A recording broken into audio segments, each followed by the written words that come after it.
This is coverage of the event Team Earthquake versus Team Jump. Valhalla representing Team Earthquake and RaisingDead representing Team Jump. For this matchup, all Town Hall 8 players were required to use 4 Earthquake and 5 Valkyrie and 2 Witches. RaisingDead was required to use 2 jumps on Town Hall 9 and Town Hall 10 players. That's because Town Hall 8 players don't have access to the jump spell. Look here, Ardman is doing a go below strategy. There he used Earthquake to open up a hole in the top of the base, sending in the witches there behind, trying to get the Valkyrie into the core to eliminate the air defenses, I'm sure, and to follow up with the loons. And there he goes, creating a nice funnel. The Valkyrie are going inside.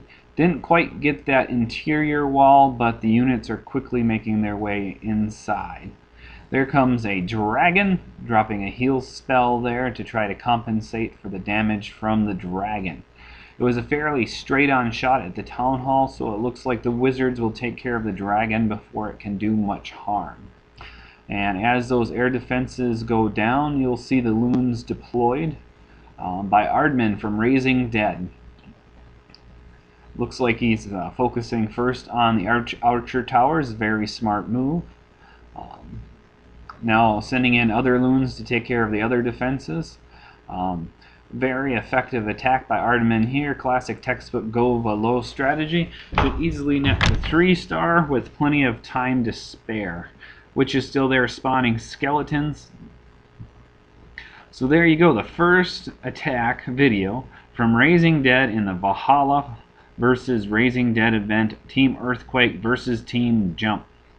I'd like to thank RaisingDead for matching up against us. They ended up winning this match under our rules, so good job for them. Next up is Death Boner, who, for the record, being a Valhalla member, has a very hard name to say with a straight face. He's on Team RaisingDead, so he's bringing 2 jumps to the battle, and he's making use of Go Velo with some witches. He's going to attack the base head-on, use jump to get into all the compartments there with the air defenses, and then quickly snipe off the remaining defenses once that's done. It goes up the pretty natural funnel this base had. Pretty easy to get the units to go straight up there. Dragons and loons coming out, which are seeming to become a pretty common fare in Clash of Clans since the addition of the poison spell. There he's using the heal to negate the splash damage of those units. Fortunately, they look like they divided up. 2 loons attacking the same unit will often overcome the heal spell and leave you hurting.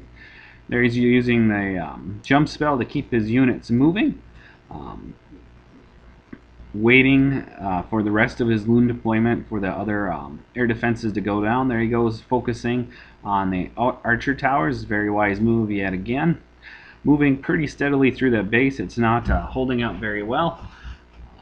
For those of you watching this on a bigger screen, apologize for the video quality, but this is an excellent example of a go below Town Hall 9 attack by Death Boner, playing for the RaisingDead side. Excellent job, Death Boner, who's leader at the Valhalla clan. As Death Boner cleans up the final buildings here, we'll be moving into our first Valhalla Team Quake attack. Valhalla again is bringing 4 earthquakes to the battle, and this next strategy that you're going to witness is a Go Weeva, as we call it in Valhalla, versus Go Viz. We call it that so we don't get confused with wizard base versus witch base strategies. There he uses the earthquake to blow open the top of the base, creating a nice funnel there for the witches, sending in the golems on either side to attract the archer towers. Witches behind. Though powerful, witches need lots of support. There are 12 housing space, so you really don't want one to trip over a giant bomb and explode. That can totally ruin your attack. Golems steadily moving in there, taking the brunt of the wizard tower. Splash damage, very important. Royals moving on in along with P.E.K.K.A. Valkyrie are wandering. Oh, there we go. They're moving back into the core. That's going to work out very good for Courtney here and probably help save the attack a little bit. The Valkyrie are much better in the interior, in the inside of the base. Again, another dragon and a heal spell being dropped to counteract the damage from that dragon. Now since the core is stripped out, plenty of witches still moving along the base, destroying it pretty evenly on both sides, moving steadily through it. Valkyrie are backtracking to get the air defense, which goes down, doing a little zigzagging there. Plenty of units going strong. Witches, P.E.K.K.A. Not much left of this base. Courtney is securing the 3-star without too much worry. Good job, Courtney, on Team Jump. I'd like to take a moment to thank Hafid for recording all these videos. I was going to do it, but the maintenance removed all these replays before I was able to record them using Reflector. So keep that in mind as you watch. Next up is Vaxel, Town Hall 9, also on Team Quake. He's bringing in a Go Weeva Vape, as we like to call it. Bit of a tongue tire. Dropping Golem on either side, Wizards right behind. Again, Dragon and Loon coming out of the clan castle. You have to eliminate those dragons and loons quickly before they do too much damage to your golems. As you can see, that golem on the right there, yeah, critical health just from that loon dropping. Valkyrie running up the side there. P.E.K.K.A. deployed, P.E.K.K.A. going to the interior of the base. Valkyrie on a jaunt on the outside of the base. That's why it's really important to create a good funnel when using Valkyrie. I always like to spread my golems a little bit wide, clear buildings to left and right, and then send my Valkyrie down the middle, sort of like leaving a breadcrumb trail. Vaxel still moving strong in the base. Valkyrie deciding to work their way back into the base, moving along there nicely. Seems to be running up into a little bit of trouble there as he approaches the town hall.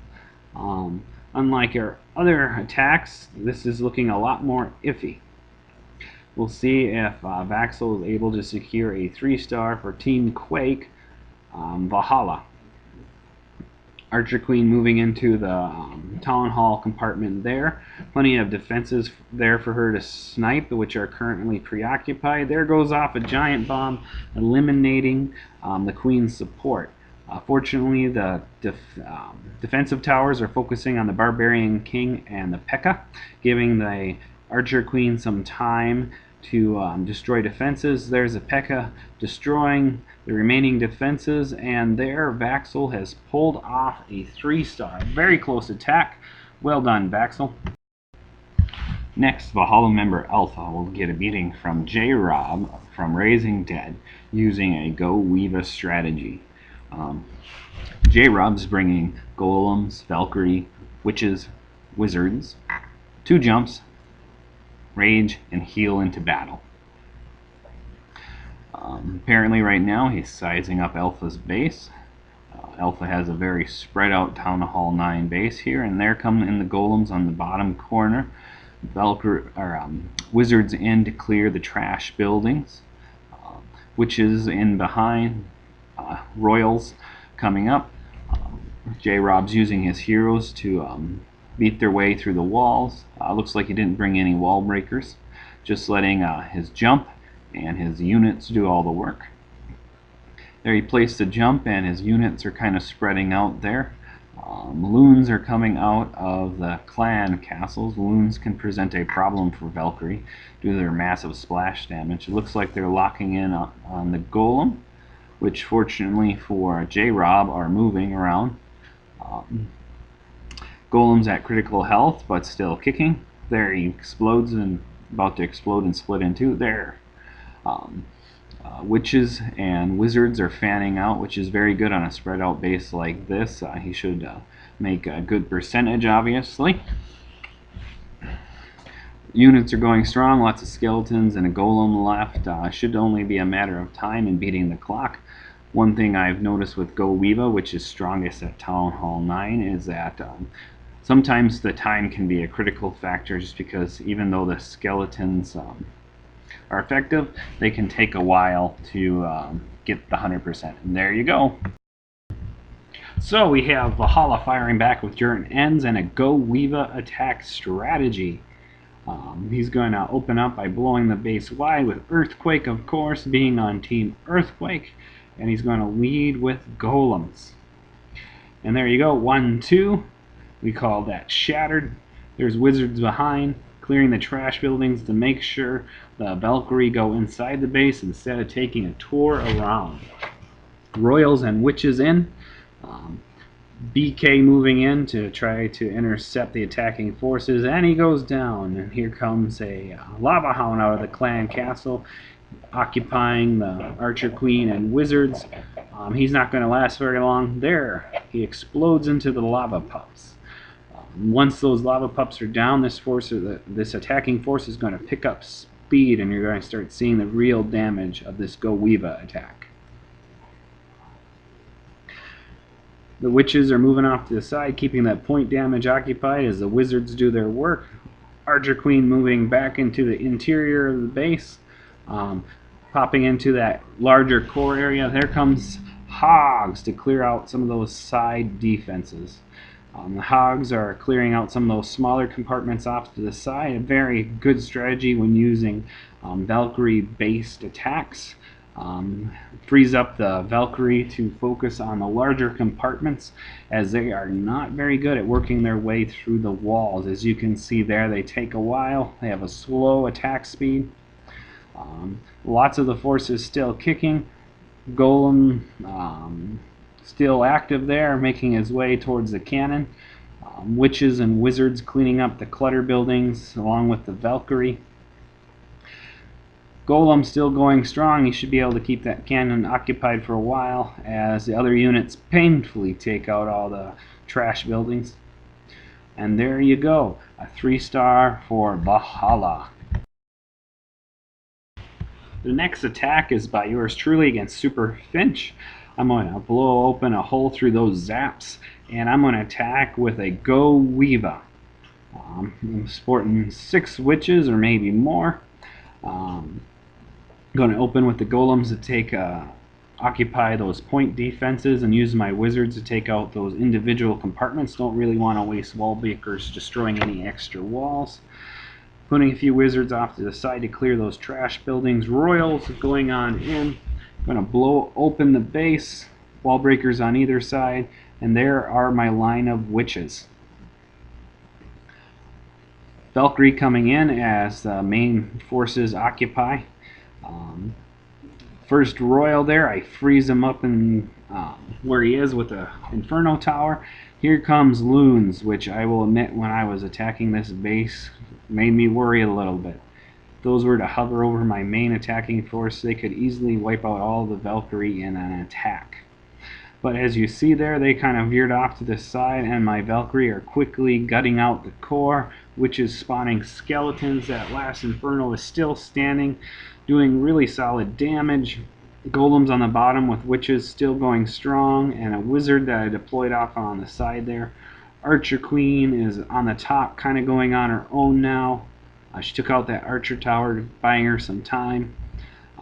Quickly approaching 60%. But that Inferno Tower is still up and is going to cause me some issues. There goes the Archer Queen, she's down. Golem still going strong, but wizards or witches entering the Inferno range, and this attack is going to end soon. Solid damage against a strong base, but those Inferno Towers are very good at taking out the support troops that are coming along behind the golems.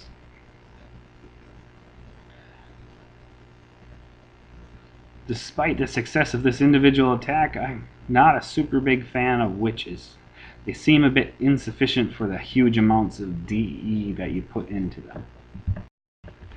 Next, Jernens is going to face some RaisingDead Fury from J-Rob with a Go Weeva attack strategy, and of course bringing double jump. Golems opening up the attack, pretty standard for most of these. Wizards clearing trash buildings, very important. The base kind of has a few compartments off.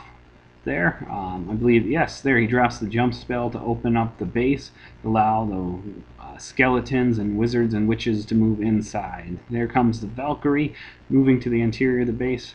There's the loons kind of veering off to the side, good to see. Again, if the loons close in on your primary pack of Valkyrie, that is not good, as their splash damage can be very devastating.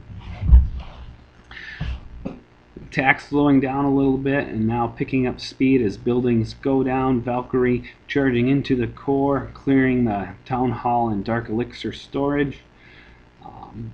No spells left, but the attack is moving along strong. Both golems active, witches spawning their skeletons. Valkyrie still going strong. Oh, they set off a giant bomb and it exploded there.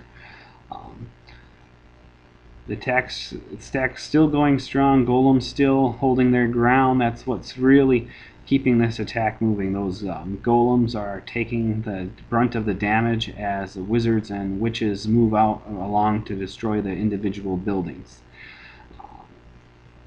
The attack is slowing down, but like I've been saying, the golems and witches are stalling out the defenses and allowing J-Rob to continue destroying buildings. Now it's looking like the base is taking critical damage and it's not going to be able to stand up against the remaining units, and it's all over for Jarnen's base. The final attack featured in this video is from Seed Pine attacking Raging Koala. Again, 2 jumps on the RaisingDead side. This time you're going to see more of a Hova shattered variation. With the witches, obviously. There you go, with the golems opening up the attack, wizards right behind. Lava Hound coming to intercept the wizards again. Once a Lava Hound's drawn to the side of a base, it's really not going to do a whole lot. Its main power is in stalling out your ranged attackers, because it has a massive amount of health, and once it explodes, it turns into all those little lava pups, which can cause a problem. But they're going down quickly. As the attack advances, Sea Pine drops his jump spell to open up a couple of compartments there. Valkyrie moving in to do their bit of damage. Witches and wizards moving steadily through the base, spawning skeletons and taking out buildings one at a time. The attack shifting more to the top and right, though the witches and wizard are clearing off the left side of the base as well.